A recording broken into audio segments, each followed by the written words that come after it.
لقد من الله على المؤمنين إذ بعث فيهم رسولا من أنفسهم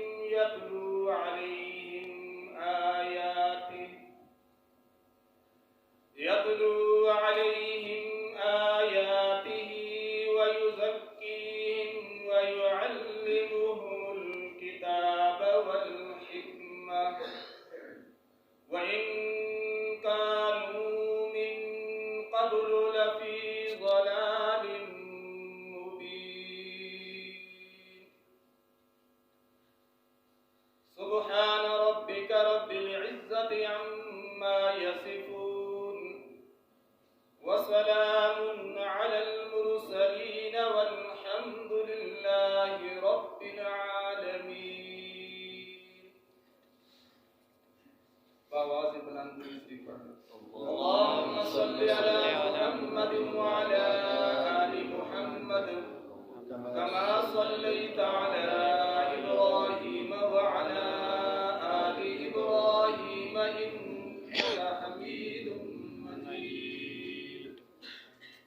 اللهم بارك على محمد وعلى آل محمد كما باركت على إبراهيم وعلى آل إبراهيم إنك حميد مجيد.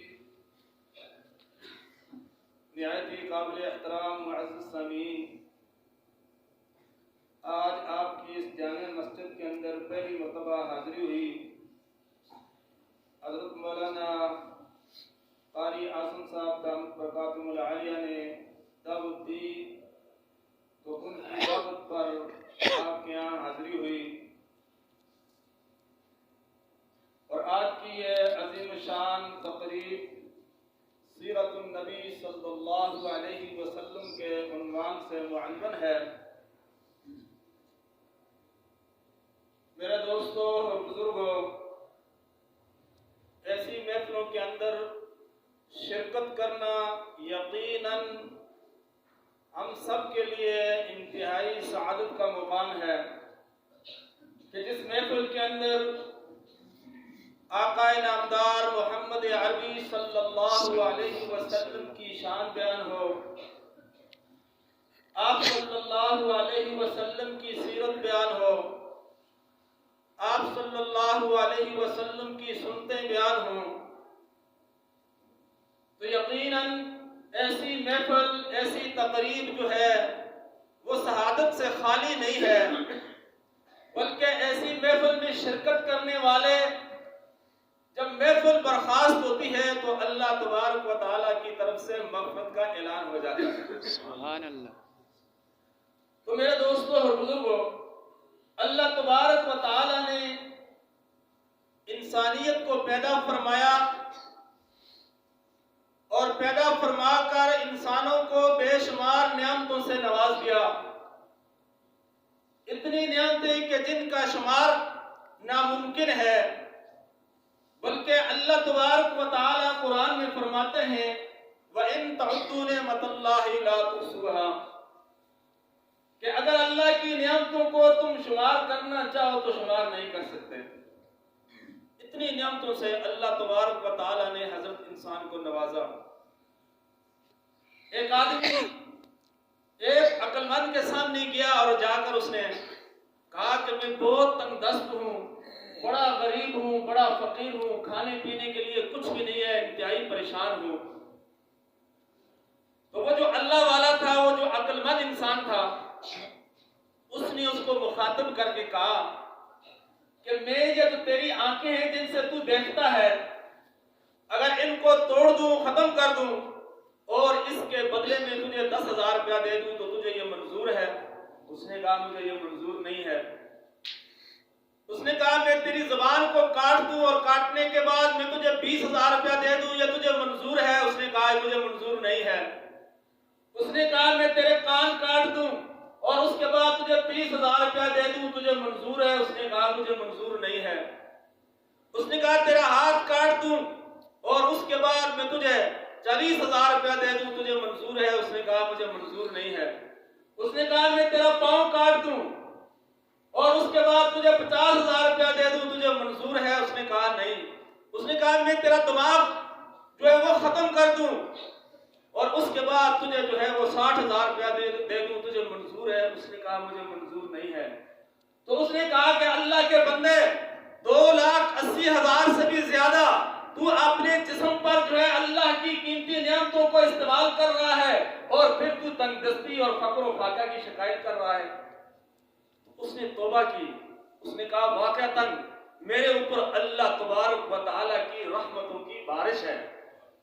تو میرے دوستوں اور بزرگوں، میں عرض یہ کر رہا تھا کہ اللہ نے فرمایا وَإِن تَعُدُّوا نِعْمَتَ اللَّهِ لَا تُحْصُوهَا، کہ اللہ کی نعمتوں کو اگر تم گننا چاہو تو شمار نہیں کر سکتے، لیکن اللہ نے اپنی کسی نعمت کو جتلایا نہیں ہے۔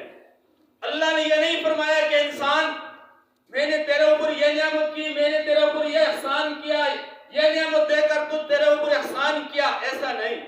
ایک نعمت ایسی ہے کہ اللہ تبارک و تعالی وہاں اپنا احسان جو ہے وہ جتلاتے ہیں، اور وہ نعمت نبی کریم صلی اللہ علیہ وسلم کی ذات اقدس ہے۔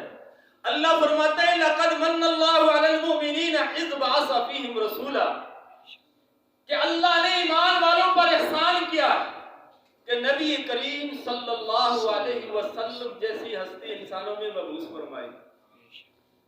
یہ اللہ تبارک و تعالیٰ اس احسان کو جتلاتے ہیں کہ میرے ایمان والوں پر یہ احسان کیا کہ میرے آپ صلی اللہ علیہ وسلم جیسی عظیم ہستی جو ہے وہ انسانوں کو عطا فرمائی۔ لقد من اللہ علی المؤمنین اذ بعث فیہم رسولا من انفسہم، کہ آپ صلی اللہ علیہ وسلم کو مبعوث فرمایا اور انسانوں ہی میں سے مبعوث فرمایا، اس لیے کہ تاکہ انسانوں کے لیے آسان ہو دین کو سمجھنا۔ نبی علیہ الصلوۃ والسلام جو اللہ کے احکام جو شریعت لے کر آئے ہیں ان کو سمجھنا جو ہے وہ انسانوں کے لیے آسان ہو جائے۔ تو میرے دوستوں اور بزرگوں، اللہ تبارک و تعالی نے نبی کریم صلی اللہ علیہ وسلم کی ہستی ہمیں عطا کر کے ہمارے اوپر بہت بڑا احسان فرمایا۔ آپ صلی اللہ علیہ وسلم امت کے لیے کتنے شفیق اور امت کی کامیابی کے لیے کتنے فکر مند۔ ایک صحابی رسول حضرت منیب رضی اللہ تعالی عنہ وہ اپنے زمانے جاہلیت کا ایک واقعہ بیان فرماتے ہیں۔ فرماتے ہیں رأیت رسول اللہ صلی اللہ علیہ وسلم فی الجاہلیت، کہ میں نے رسول اللہ صلی اللہ علیہ وسلم کو اس زمانے کے اندر دیکھا جب میں نے اسلام قبول نہیں کیا تھا۔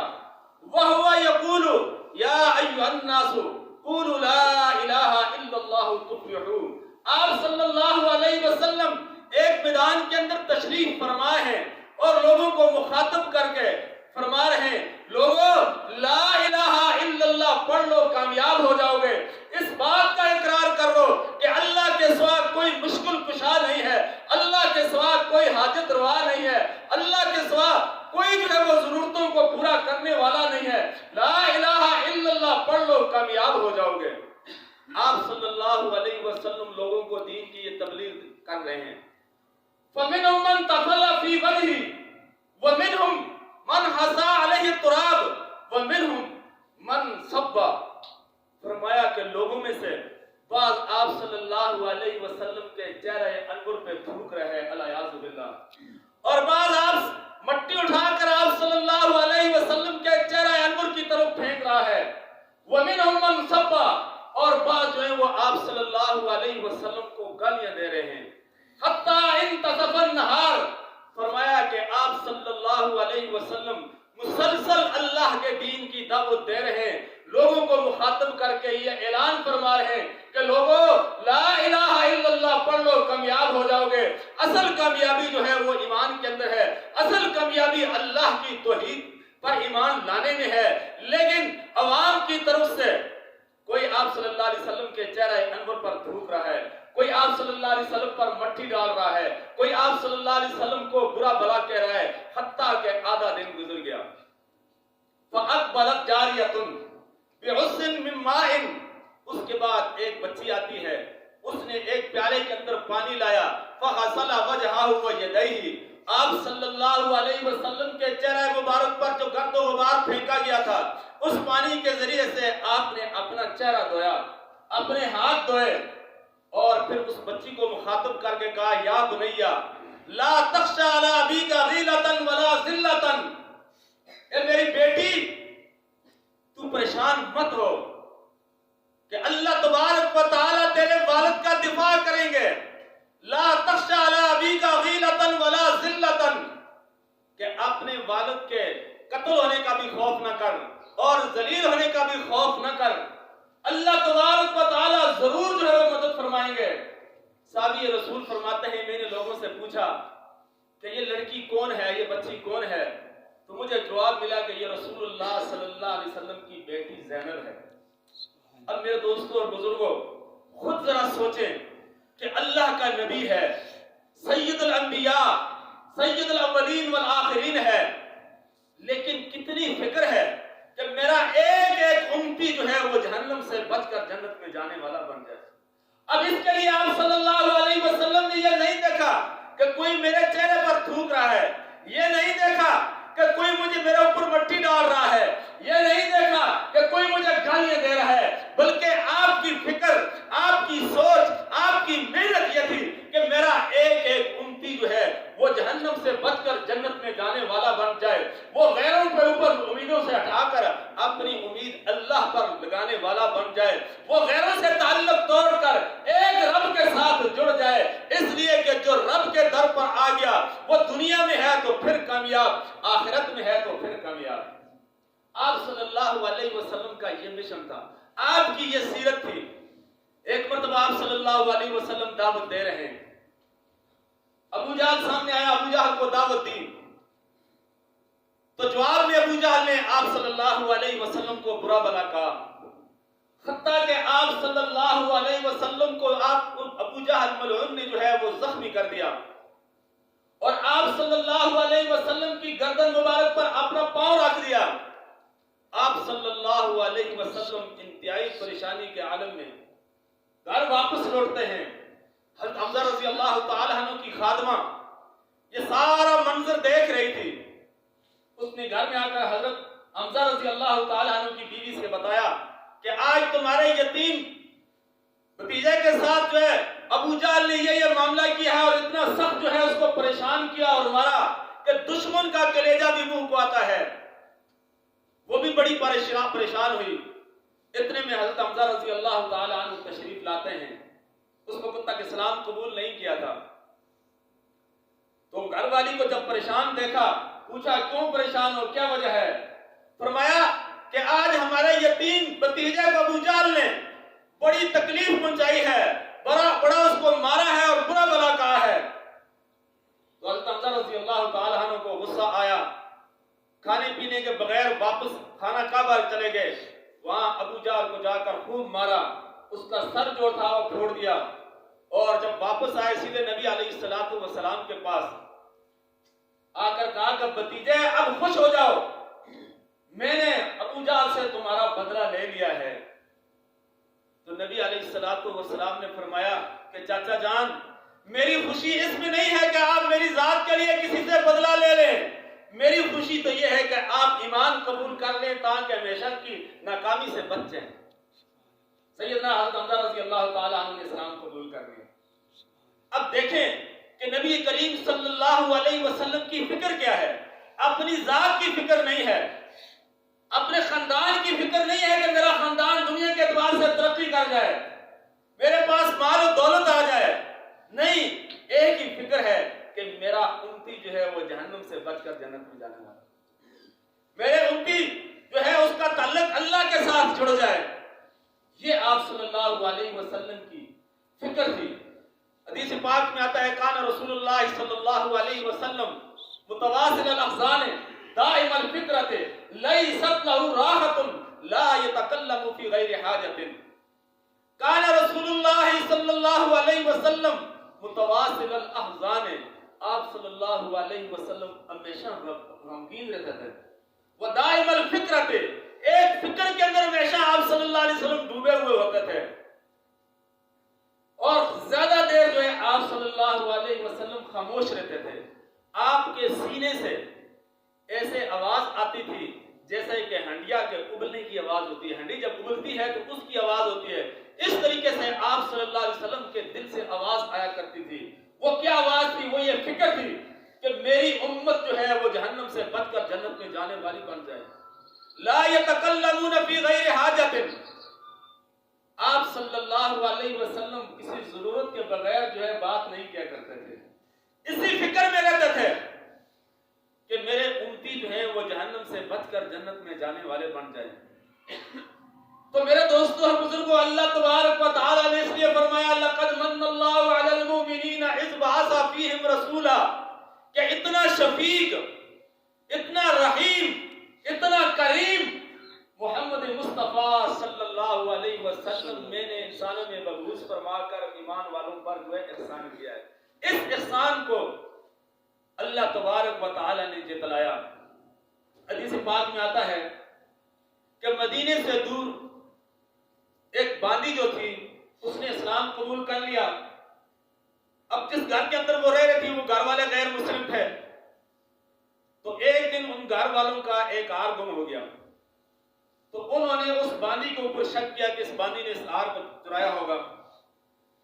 چنانچہ اس باندی کو انہوں نے مارنا شروع کیا، حتیٰ کہ اس کی تلاشی میں اس کو بالکل ننگا کر دیا.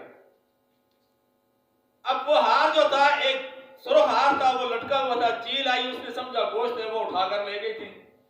جب اس باندی کے اوپر انہوں نے اتنا ظلم ڈھایا، اللہ کو ترس آیا، وہ چیل جو تھی وہ واپس آئی اور ہار لا کر وہیں ڈال دیا. اب جب ان لوگوں نے دیکھا تو بڑے شرمندہ ہوئے اور اس سے معافی مانگنے لگے کہ ہم نے غلط جو ہے وہ سمجھا تھا. تو اس باندی نے کہا کہ تم نے جو کچھ میرے ساتھ کرنا تھا وہ تو کر دیا، حتیٰ کہ مجھے ننگا بھی کر دیا، لیکن اب میرے ساتھ یہ احسان کرو کہ مجھے آزاد کر دو تاکہ میں مدینہ چلی جاؤں. انہوں نے اس کو آزاد کر دیا، وہ مدینے آ گئی. ازواج مطہرات کے پاس وہ بیٹھا اٹھا کرتی تھی. نبی علیہ السلام نے اس کے لیے خیمہ لگا دیا، کالے رنگ کی تھی. اس خیمہ میں اس نے اپنی رہائش رکھ لی اور مسجد نبی کی صفائی کیا کرتی تھی. تو ایک وقت ایسا آیا کہ اس کا انتقال ہو گیا. جب انتقال ہوا تو صحابہ اکرام نے اس کو دفن کر دیا. اب ایک دو دن سے جب نبی علیہ السلام کو وہ نظر نہیں آئی تو صحابہ نے نبی علیہ السلام کو بتایا بھی نہیں تھا. تو آپ صلی اللہ علیہ وسلم نے پوچھا کہ وہ مسجد کی جو خادمہ صفائی کیا کرتی تھی وہ کہاں ہے؟ صحابہ نے عرض کیا کہ اللہ کے رسول وہ تو فوت ہو چکی ہے، ہم نے اس کو دفن کر دیا ہے. فرمایا مجھے کیوں نہیں بتایا؟ دلانی علی قبری، مجھے اس کی قبر بتا دی جائے. آپ صلی اللہ علیہ وسلم اس کی قبر پر گئے اور اس کے لیے مغفرت کی دعا کی. اب دیکھو کتنا آپ صلی اللہ علیہ وسلم امت کے ساتھ شفیق ہیں. میرے دوستوں اور بزرگوں، اللہ نے ہمارے اوپر بہت بڑا احسان کیا ہے کہ نبی علیہ السلام کی امت میں پیدا فرمایا ہے. اللہ فرماتا ہے هو اجتباکم، میں نے تمہارا انتخاب کیا ہے، تمہیں چنے ہیں اپنے نبی کی امت کے لیے. اسی لیے تو فرمایا کنتم خیر امت اخرجت للناس تأمرون بالمعروف وتنہون عن المنکر. فرمایا تم بہترین امت ہو اس لیے کہ تم سید الانبیاء، سید الاولین والآخرین محمد مصطفیٰ احمد مجتبی صلی اللہ علیہ وسلم کی امت ہو. اور محمد مصطفیٰ احمد مجتبی صلی اللہ علیہ وسلم خاتم النبیین ہیں. آپ آخری نبی ہیں، آپ کے بعد کسی نبی نے نہیں آنا. اللہ نے نبوت کا دروازہ آپ پر بند کر دیا اور آپ کو جو اللہ تبارک و تعالی نے جو مشن دیا، جو دین دیا ہے وہ قیامت تک ہوگا. فرمایا کہ امت کو نائب بنا دیا ہے. نبی علیہ السلام اس دنیا سے رخصت ہو گئے، لیکن آپ صلی اللہ علیہ وسلم کا دین قیامت تک رہے گا. امت کی ذمہ داری لگا دی کہ اس دین کو آگے تم نے پھیلانا ہے. اس لیے فرمایا کنتم خیر امت اخرجت للناس، تم بہترین امت ہو، تمہیں لوگوں کے نفع کے لیے پیدا کیا گیا ہے. اور وہ نفع کیا ہے؟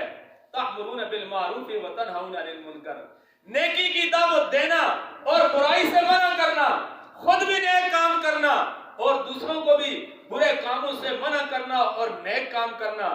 خود بھی مسجد کو جانا اور دوسروں کو بھی مسجد کی طرف بلانا، خود بھی جماعت کے ساتھ نماز پڑھنا ماننا اور دوسروں کو بھی جماعت کی ترغیب دینا، خود بھی قرآن کی تلاوت کرنا، دوسروں کو بھی قرآن کی تلاوت کی ترغیب دینا، اپنے بچوں کو قرآن کی تعلیم سے آراستہ کرنا، دوسروں کے بچوں کی فکر کرنا کہ وہ بھی قرآن کی تعلیم سے آراستہ ہو جائیں۔ یہ ہے میرے نبی کی سیرت، یہ ہے میرے نبی کا مشن۔ آج ہم سوچیں کہ ہم نبی کریم صلی اللہ علیہ وسلم کی سیرت پر، آپ صلی اللہ علیہ وسلم کی سنتوں پر کتنا عمل کر رہے ہیں۔ صبح سے لے کر شام تک، شام سے لے کر صبح تک ہر انسان غور کرے، اپنے گریبان میں جھانکے کہ میرے نبی علیہ السلام کی کتنی سنتوں کو زندہ کیا ہے۔ ہم دعویٰ تو یہ کرتے ہیں کہ ہم نبی علیہ السلام کے امتی ہیں، ہم نبی علیہ السلام کے ساتھ محبت کرنے والے ہیں، ہم نبی علیہ السلام کے لیے قربانی دینے والے ہیں، یہ ہمارا دعویٰ ہے۔ لیکن میرے دوستوں اور بزرگوں، ہر آدمی سوچے کہ جب صبح میری آنکھ کھلتی ہے تو آیا میں سنت کے مطابق بیدار ہوتا ہوں؟ آیا میں سنت کے مطابق اپنے بستر سے نکلتا ہوں؟ آیا میں سنت کے مطابق بیت الخلا جاتا ہوں؟ آیا میں سنت کے مطابق بیت الخلا سے نکلتا ہوں؟ آیا میں سنت کے مطابق گھر سے نکلتا ہوں؟ آیا میں سنت کے مطابق گھر میں داخل ہوتا ہوں؟ آیا میں سنت کے مطابق اپنے گھر والوں کے ساتھ برتاؤ کرتا ہوں؟ آیا میں سنت کے مطابق مسجد میں جاتا ہوں؟ آیا میں نماز جماعت کے ساتھ ادا کرتا ہوں یا نہیں کرتا ہوں؟ دن کو اپنے کاروبار کے اندر میں نبی علیہ السلام کی شریعت کو، آپ کی سنتوں کو کتنا زندہ کر رہا ہوں، تو ہر انسان کو پتا چل جائے گا وہ کتنے پانی میں ہے۔ پھر پتا چلے گا کہ وہ کتنا پانی میں ہے، اپنے دعوے میں کتنا سچا ہے۔ احسب الناس ان یترکوا ان یقولوا آمنا وهم لا یفتنون، فرمایا کہ صرف یہ دعویٰ کر دینا، یہ اعلان کر دینا کہ میں ایمان لے آیا ہوں کافی ہے؟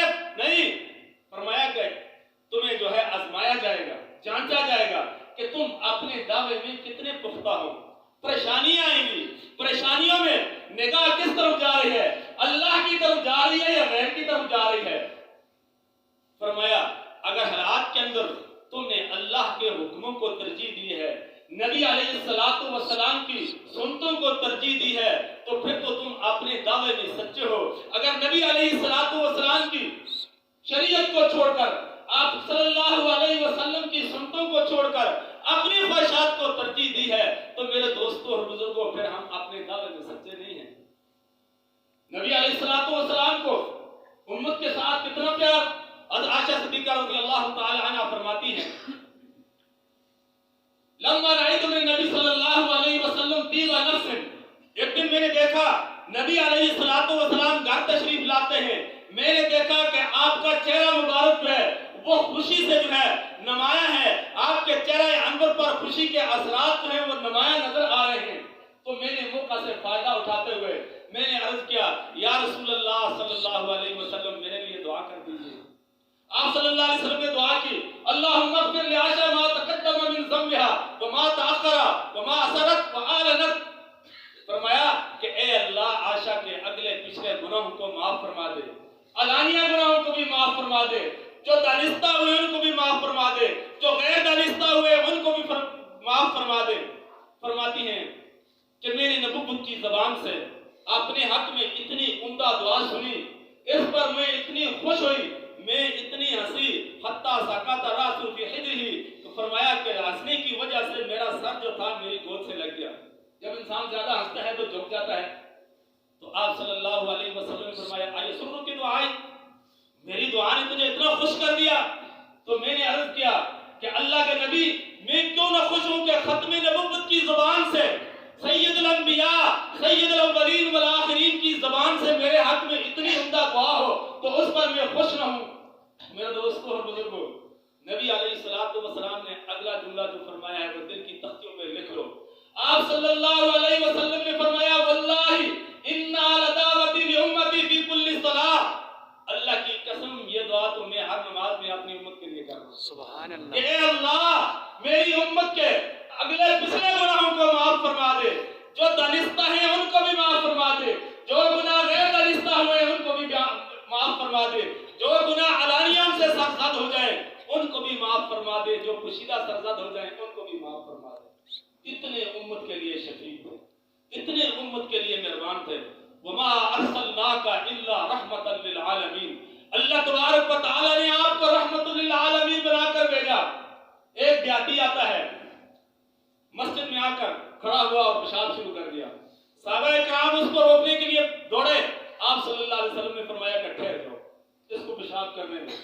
جب اس نے پیشاب کر لیا تو آپ صلی اللہ علیہ وسلم نے فرمایا کہ اس کو بلاؤ میرے پاس. صحابہ کو حکم دیا کہ پانی لے کر اس کو جو ہے وہ دھو دو پیشاب کو. جب وہ آپ صلی اللہ علیہ وسلم کے پاس آیا تو وہ کانپ رہا تھا، ڈر رہا تھا کہ اب میرے ساتھ کیا معاملہ ہوگا. آپ صلی اللہ علیہ وسلم نے اس کے کاندھے پر ہاتھ مبارک رکھ کر انتہائی شفیقانہ انداز میں فرمایا کہ مسجدیں جو بنائی جاتی ہیں یہ اللہ کے ذکر کے لیے بنائی جاتی ہیں، یہ تو اللہ کی عبادت کے لیے بنائی جاتی ہیں، نہ کہ پیشاب کرنے کے لیے. مسجدیں جو ہیں وہ پیشاب کرنے کی جگہ نہیں ہے، پیشاب تو مسجد سے باہر کیا جاتا ہے. جب آپ صلی اللہ علیہ وسلم نے اس انداز میں انتہائی شفیقانہ انداز میں اس کو سمجھایا تو میرے دوستوں اور بزرگوں، جب وہ بدو واپس کیا تو جا کر اپنی قوم والوں سے کہا کہ میرے خاندان والوں، اے میرے چاچوں، اے میرے بھائیوں، اے میرے رشتہ داروں، میں ایسے عظیم شخص کے پاس سے آ رہا ہوں کہ جس نے مجھے ڈانٹا بھی نہیں ہے، واللہ ما ضربنی ولا شتمنی ولا قہرنی، مجھے ڈانٹا بھی نہیں ہے، مجھے برا بھلا بھی نہیں کہا ہے، انتہائی شفیقانہ انداز میں مجھے سمجھایا ہے، اور سمجھانے کے ساتھ ساتھ اس نے مجھے کپڑے بھی دیے ہیں اور گلا بھی دیا ہے. تو آؤ اس کے ساتھ جاتے ہیں، سارے ایمان قبول کر لیتے ہیں. 300 آدمی کو لے کر آئے ایمان قبول کر لیتے. یہ ہے ہمارے نبی کی سیرت. ایک شخص آیا، آ کر اس نے نبی علیہ السلام کی چادر کو زور سے کھینچا، یہاں تک کہ وہ چادر آپ صلی اللہ علیہ وسلم کے گردن مبارک میں آ گئی. اور بعض روایت میں آتا ہے کہ آپ صلی اللہ علیہ وسلم گر گئے اور اس شخص نے آپ کو مخاطب کر کے کہا کہ یہ جو مال پڑا ہوا ہے یہ نہ تیرا ہے اور نہ تیرے والد کا ہے. تو آپ صلی اللہ علیہ وسلم نے مسکراتے ہوئے فرمایا، ہاں یہ مال میرا نہیں ہے نہ میرے والد کا ہے، یہ مال اللہ کا ہے، لیکن اللہ نے مجھے نگران مقرر کیا ہے. تو اس نے کہا کہ میرا یہ جو آپ صلی اللہ علیہ وسلم نے اس سے کہا کہ تو نے جو میری چادر کھینچی ہے تو میں تجھ سے اپنا بدلہ لے لوں. تو اس نے کہا آپ تو شفیق ہیں، آپ بدلہ کیسے لیں گے؟ تو آپ صلی اللہ علیہ وسلم نے صحابہ سے فرمایا کہ اس کا ایک اونٹ جو ہے وہ غلے سے بھر دیں اور ایک اونٹ جو ہے وہ کھجوروں سے بھر کے اس کو دے دیں. میرے دوستوں اور بزرگوں، نبی علیہ السلام امت کے ساتھ اتنے شفیق ہیں.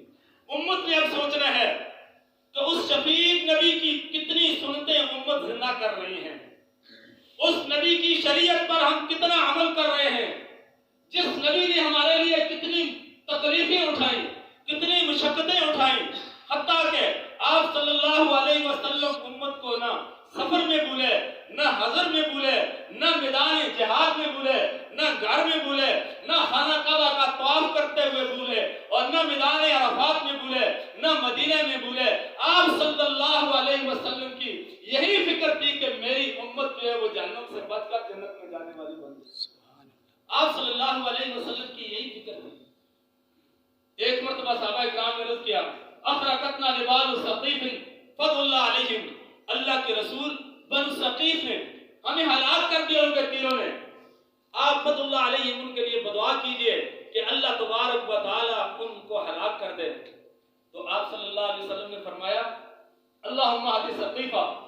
اب صحابہ عرض کر رہے ہیں کہ اللہ کے رسول بنو ثقیف کے تیروں نے ہمیں ہلاک کر دیا، آپ ان کے لیے بدعا کر دیجئے. لیکن جواب میں اللہ کا نبی کیا فرماتا ہے؟ اللہم اہد ثقیفہ، اے اللہ ثقیفہ والوں کو ہدایت نصیب فرما دے، اے اللہ ثقیفہ والوں کو ہدایت نصیب فرما دے. آپ ہدایت کی دعا کر رہے ہیں، اس لیے تو قرآن نے کہا وما ارسلناک الا رحمتا للعالمین. اور ایک مرتبہ عرض کیا یا رسول اللہ صلی اللہ علیہ وسلم علی المشرکین، مشرکین کے لیے آپ دعا کیجئے، مشرکین نے ہمیں بہت تنگ کر دیا ہے. تو آپ صلی اللہ علیہ وسلم نے فرمایا انی لم ابعث لعنا ولکن بعثت رحمتا، کہ اللہ نے مجھے جو ہے وہ لعنت کرنے والا بنا کر نہیں بھیجا، مجھے تو اللہ نے رحمت بنا کر بھیجا ہے. سبحان اللہ. آپ صلی اللہ علیہ وسلم نے قرآن کی یہ آیت پڑھی ان تعذبهم فانهم عبادك وان تغفر لهم فانك انت العزیز الحکیم، کہ اگر اللہ تبارک و تعالی اپنے بندوں کو عذاب دینا چاہے تو وہ عذاب دے سکتا ہے، اس لیے کہ وہ مالک ہے، اور مالک کو یہ قدرت حاصل ہے کہ وہ اپنے بندوں کا معاوضہ کرے. اللہ علیہ وسلم نے اپنے ہاتھ مبارک اٹھائے اور اللہ کے سامنے دعا کرنے لگے، اللہم امتی اللہم امتی وبکا، اور زاروں قطار رونا شروع کر دیا۔ اللہ تبارک و تعالیٰ نے سیدنا جبریل علیہ السلام کو بھیجا، یا جبریل اذهب الى محمد وربک عالم فاسأل ما یبکیک، کہ جبریل جا میرے لاڈلے کے پاس، محمد مصطفیٰ احمد مجتبیٰ کے پاس جا اور جا کر پوچھ کہ وہ کیوں رو رہے ہیں، جبکہ تیرا رب جانتا ہے۔ سیدنا جبریل علیہ السلام آئے اور آ کر آپ صلی اللہ علیہ وسلم سے پوچھا کہ یا رسول اللہ صلی اللہ علیہ وسلم، اللہ پاک پوچھ رہے ہیں کہ آپ اتنے زار و قطار کیوں رو رہے ہیں؟ تو آپ صلی اللہ علیہ وسلم نے فرمایا کہ میں اپنی امت کے بارے میں رو رہا ہوں، کہ میری امت کا کیا بنے گا، میں اس وجہ سے رو رہا ہوں۔ جبریل علیہ السلام نے اللہ کو بتایا، اللہ تبارک و تعالیٰ نے فرمایا کہ جبریل جاؤ اور جا کر محمد مصطفیٰ صلی اللہ علیہ وسلم سے یہ کہہ دو، اِنَّا سَنُرْضِيكَ فِي أُمَّتِكَ وَلَا نَسُوءُكَ، کہ میں آپ کو آپ کی امت کے بارے میں غمگین نہیں کروں گا، میں آپ کو آپ کی امت کے بارے میں راضی کروں گا، غمگین نہیں کروں گا۔ جب جبریل علیہ السلام نے یہ خبر آ کر نبی علیہ السلام کو دی تو میرے دوستوں اور بزرگوں، آپ صلی اللہ علیہ وسلم نے کیا فرمایا؟ فرمایا کہ میں اس وقت تک راضی نہیں ہوں گا جب تک میرا ایک امتی بھی دوزخ میں ہوگا، جہنم میں ہوگا۔ تو میرے دوستوں اور بزرگوں، نبی علیہ السلام نے رات دن اس لیے محنت کی کہ میری امت جو ہے وہ جہنم سے بچ کر جانے والی بن جائے۔ اتنا شفیق نبی اللہ نے ہمیں عطا کیا، تو میرا اور آپ کا بھی فرض بنتا ہے کہ ہم نبی علیہ السلام کی ایک ایک سنت کو زندہ کریں۔ فرمایا من احیا سنتی فقد احیانی، جس نے میری ایک سنت کو زندہ کیا، اور دوسری روایت میں آتا ہے کہ جس نے ایک سنت کو زندہ کیا تو 100 شہیدوں کا ثواب ملے گا، 100 شہیدوں کا ثواب ملے گا۔ تو میرے دوستوں اور بزرگوں، یہ دین سیکھنے سے آتا ہے، بغیر سیکھے دین نہیں آتا ہے۔ دین کے لیے 100% محنت کریں گے تو تھوڑا سا حاصل ہوگا، اور جس دنیا کے لیے ہم محنت کر رہے ہیں اس کے بارے میں تو فرمایا ہے کہ وہ بقدر مقدر ہوگی، جتنا مقدر میں لکھا ہے اتنا دنیا ضرور ملے گی، لیکن دین میرے دوستوں محنت کے بغیر نہیں ہوگا۔ دین کے لیے محنت کرنی پڑے گی۔ رب کو اگر راضی کرنا ہے، رسول اللہ صلی اللہ علیہ وسلم کو راضی کرنا ہے، تو پھر مساجد کو آباد کرنا پڑے گا، پھر بچوں کو قرآن کی تعلیم سے آراستہ کرنا پڑے گا۔ آج ہمیں یہ فکر پڑی ہوئی ہے کہ اگر ہم نے بچوں کو صرف مسجد تک محدود کر دیا، صرف قرآن کی تعلیم دے دی، عالم بنا دیا، مولوی بنا دیا، قاری بنا دیا، تو معاشرے کے اندر یہ زندگی کیسے گزارے گا؟ معاشرے کے اندر یہ اپنے مستقبل کو کیسے اچھا بنائے گا؟ معاشرے کے مستقبل میں اپنے بچوں کی رزق کا کیسے بندوبست کرے گا؟ تو میرے دوستوں اور بزرگوں، میں اپنے طالبوں سے بھی کہا کرتا ہوں، ہم اس چیز کے پیچھے پڑ گئے ہیں کہ جس چیز کا ہمارے ذمہ میں کچھ نہیں ہے۔ اللہ نے تو خود فرما دیا وَمَا مِن دَابَّةٍ فِي الْأَرْضِ إِلَّا عَلَى اللَّهِ رِزْقُهَا، فرمایا کہ اس کائنات کو، انسان کو، جنات کو، ساری کائنات کو میں نے تخلیق کیا، انسان کو میں نے پیدا کر دیا ہے۔ جب پیدا میں نے کیا ہے تو اس کے روزی کا ذمہ بھی میرے اوپر ہے، لہذا رزق کے بارے میں پریشان نہ ہو۔ ہاں، آپ اگر اپنی زندگی کو اچھا بنا لیں گے، رزق وہی ملے گا لیکن عزت سے ملے گا۔ اگر زندگی شریعت کے مطابق ہے، پیارے نبی صلی اللہ علیہ وسلم کی سیرت اور آپ صلی اللہ علیہ وسلم کی سنتوں کے مطابق گزر رہی ہے، رزق وہی ملے گا، برکت والا ملے گا، عزت والا ملے گا، آرام والا ملے گا، سکون والا ملے گا۔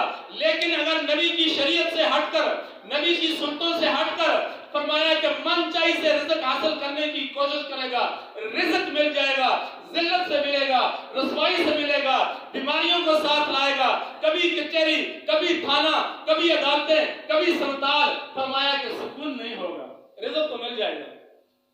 تو میرے دوستوں اور بزرگوں، ہر آدمی یہ چاہتا ہے کہ مجھے عزت والا گھر مل جائے، سکون والا گھر مل جائے، عزت والی رزق مل جائے، زندگی کے اندر برکت ہو، معاشرے کے اندر مجھے عزت ہو۔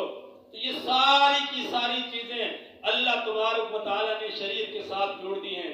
اگر ہم شریعت کے مطابق جو ہے وہ زندگی گزاریں گے، اللہ تبارک و تعالیٰ ہمیں دنیا میں بھی کامیاب فرمائیں گے، اللہ تبارک و تعالیٰ ہمیں آخرت میں بھی کامیاب فرمائیں گے۔ آج کیا وجہ ہے میرے دوستو؟ کہ رات دن دعائیں کر رہے ہیں لیکن دعائیں قبول نہیں ہو رہی ہیں، پریشانیوں پر پریشانی آ رہی ہے۔ ابراہیم بن ادم رحمت اللہ علیہ ایک بہت بڑے بزرگ گزرے ہیں، ان کے پاس لوگ آئے، آ کر کہنے لگے حضرت ایک بڑے مسئلے میں پھنس گئے ہیں، ایک بڑی مشکل پیش آئی ہے، ہمارے اس مسئلے کو، اس مشکل کو آپ حل فرما دیں۔ کہ قرآن میں اللہ نے فرمایا ادعونی استجب لکم، کہ تم مجھ سے مانگو میں تمہاری دعاؤں کو قبول کروں گا۔ لیکن سالہ سال ہم دعائیں کر رہے ہیں، سالہ سال اللہ کے سامنے آوازاری کر رہے ہیں، لیکن ہماری دعائیں قبول نہیں ہو رہی ہیں، ہم بڑے پریشان ہیں۔ تو ابراہیم بن ادم رحمت اللہ علیہ نے بڑا عجیب جواب دیا، فرمایا کہ کچھ باتیں ایسی ہیں تمہارے اندر جن کی وجہ سے تمہارے دل مردہ ہو چکے ہیں، اس لیے تمہاری دعائیں قبول نہیں ہوتی ہیں۔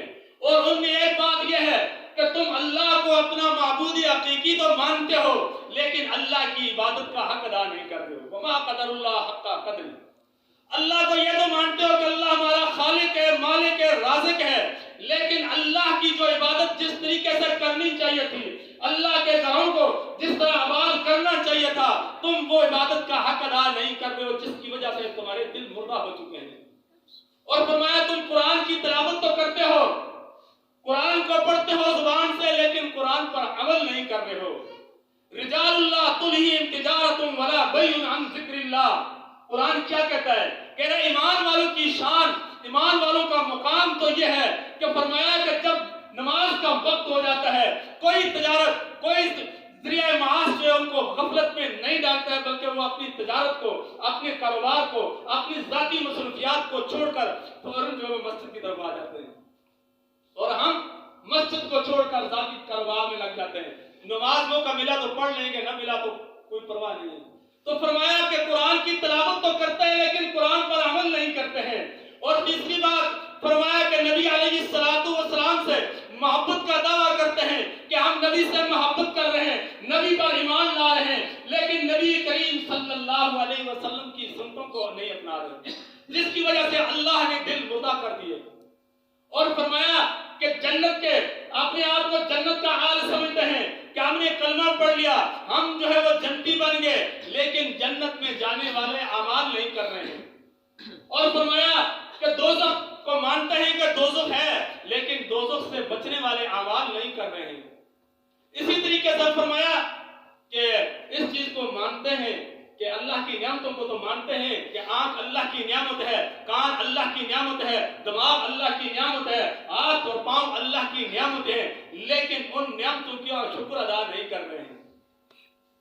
اور فرمایا کہ دوسروں کے عیب پر تو نظر ہے کہ فلاں یوں کر رہے ہیں، فلاں یوں کر رہے ہیں، رات دن دوسروں کی عیبجوئی کر رہے ہیں، لیکن اپنے عیبوں پہ کوئی نظر نہیں ہے کہ اگر اس کے اندر یہ کمزوری ہے تو تیرے اندر بھی تو کمزوری ہے، اس کی اگر تجھے 2 کمزوریاں نظر آ رہی ہیں، ذرا اپنا محاسبہ کر تو تجھے 4 کمزوریاں اپنے اندر نظر آئیں گی۔ تو فرمایا کہ دوسروں کے عیبوں پر نظر ہے لیکن اپنے عیبوں پر نظر نہیں ہے۔ اور فرمایا کہ اپنے مردوں کو روزانہ دفن کرتے ہیں لیکن عبرت حاصل نہیں کر رہے کہ آج میں اپنے اس بھائی کو، اس چاچے کو، اس والد کو، والدہ کو، بہن کو دفن کر رہا ہوں، کل مجھے بھی اس قبر میں جو ہے وہ اتار دیا جائے گا۔ آیا میں نے اس قبر کو آباد کرنے کے لیے، اس قبر کو روشن کرنے کے لیے، اس قبر کو کشادہ کرنے کے لیے کون سے اعمال کیے ہیں؟ اور میرے دوستوں اور بزرگوں، قبر روشن ہوتی ہے عشاء اور فجر کی نماز سے، تہجد کی نماز سے۔ ذرا سوچیں کہ اتنی بڑی راتیں ہیں، ان راتوں میں ہمیں فجر کی نماز جو ہے وہ جماعت کے ساتھ نصیب ہو رہی ہے نہیں ہو رہی ہے؟ اگر نصیب ہو رہی ہے تو اللہ کا شکر ادا کیجئے، اگر نصیب نہیں ہو رہی ہے میرے دوستو تو پھر خوف خدا کرنا چاہیے۔ اور فرمایا کہ شیطان کو اپنا دشمن سمجھتے ہو تم۔ ہر آدمی کہتا ہے شیطان میرا دشمن ہے، چھوٹے سے پوچھو شیطان، وہ بھی کہے گا دشمن ہے، بڑے سے پوچھو شیطان کے بارے میں کیا خیال ہے، وہ بھی کہے گا کہ میرا دشمن ہے۔ اور قرآن بھی کہتا ہے انہ لکم عدو مبین، کہ شیطان تمہارا کھلا دشمن ہے۔ لیکن فرمایا کہ شیطان کو دشمن تو سمجھتے ہیں لیکن کام وہی کرتے ہیں جو شیطان کہتا ہے۔ تو میرے دوستوں اور بزرگوں، ابراہیم بن ادم رحمت اللہ علیہ نے فرمایا جب تک تمہارے اندر یہ چیزیں پائی جائیں گی، یہ صفات پائی جائیں گی تو تمہارے دل مردہ ہیں، رات دن دعا کرتے رہو گے، دعا قبول نہیں ہوگی۔ تو اس لیے میرے دوستوں اور بزرگوں، مسجدوں کو آباد کرنا، قرآن کے ساتھ تعلق جوڑنا، اپنے بچوں کو قرآن کی تعلیم سے آراستہ کرنا، یہ صدقہ جاریہ ہے، آنے والی نسلوں پر یہ بہت بڑا رحم ہے۔ آج اگر ہم حالات آپ کے سامنے ہیں، سوشل میڈیا دیگر جتنے بھی ہیں وہ ساری چیزیں آپ کے سامنے ہیں کہ حالات کس طرف جا رہے ہیں۔ باطل جو ہے وہ مسلمانوں کو دین سے دور کرنے کے لیے کتنے حربے جو ہے وہ استعمال کر رہا ہے۔ تو میرے دوستوں اور بزرگوں، ان حالات کے اندر، ایسے دور کے اندر، یہ جو مجھے بزرگ نظر آ رہے ہیں جو شادی شدہ ہیں، جن کو اللہ نے اولاد کی نعمت سے نواز دیا ہے، خدا کی قسم ان کی ذمہ داری بنتی ہے کہ آنے والے معاشرے کے لیے ایسے افراد چھوڑ دیں کہ جو افراد وہ دین کا دفاع کر کے، دین کو محفوظ کر کے آنے والی نسل تک پہنچا دیں۔ اگر ہم اپنی اولادوں کو دین کی طرف راغب نہیں کریں گے، قرآن کی تعلیم سے راستہ نہیں کریں گے، قرآن سے دور، مسجد سے دور رکھیں گے، مسجد کی فضیلت، مسجد کی آبادی، مسجد کی محبت اپنی اولاد کے دلوں میں نہیں بٹھائیں گے، خدا کی قسم آنے والی نسلیں جو ہوں گی وہ ہمارے اوپر لعنت کریں گی اور دین سے دور ہو جائے گی، ہمارا صدقہ جاریہ ختم ہو جائے گا۔ تو میرے دوستوں اور بزرگوں، اللہ کے نبی نے محنت کی، محنت کر کے دین منتقل کیا حضرات صحابہ اکرام کو۔ حضرات صحابہ اکرام نے ایسی محنت کی، سب کچھ قربان کر دیا، لیکن نبی کی ایک ایک سنت کو، نبی کا ایک ایک حکم کو اللہ صحابہ اکرام نے امت کے طرف جو ہے وہ پہنچا دیا۔ تو اللہ نے فرما دیا رضی اللہ عنہم ورضوا عنہ، میں ان سے راضی، یہ مجھ سے راضی۔ آج اگر ہم صحابہ اکرام کے طریقے پر، صحابہ اکرام کی نہج پر چلتے ہوئے اگر دین کے لیے محنت کریں گے، دین کو زندہ کریں گے، اللہ کے گھروں کو آباد کریں گے، نبی علیہ السلام کی شریعت کو، آپ کی سنتوں کو زندہ کریں گے، خدا کی قسم وہی مدد، وہی نصرت، وہی کامیابی جو اللہ نے نبی علیہ السلام کے صحابہ کے ساتھ کی، ہمارے ساتھ بھی ہوگی۔ تو دعائیں بھی قبول ہوں گی، پریشانیوں سے بھی جان چھوٹے گی۔ آج کورونا نے پوری دنیا کو جو ہے وہ پریشان کر کے رکھ دیا ہے۔ دعا کریں کہ اللہ تبارک و تعالیٰ اس کورونا کی وبا سے بھی امت کی حفاظت فرمائے۔ اللہ تبارک و تعالیٰ ہر قسم کی پریشانیوں سے امت کی حفاظت فرمائے۔ جو ہمارے عزیز و اقارب جمیع المؤمنین والمؤمنات اس دنیا سے جا چکے ہیں، اللہ ان کی مغفرت فرمائے اور پوری امت کو اللہ تبارک و تعالیٰ نبی علیہ السلام کے ساتھ صحیح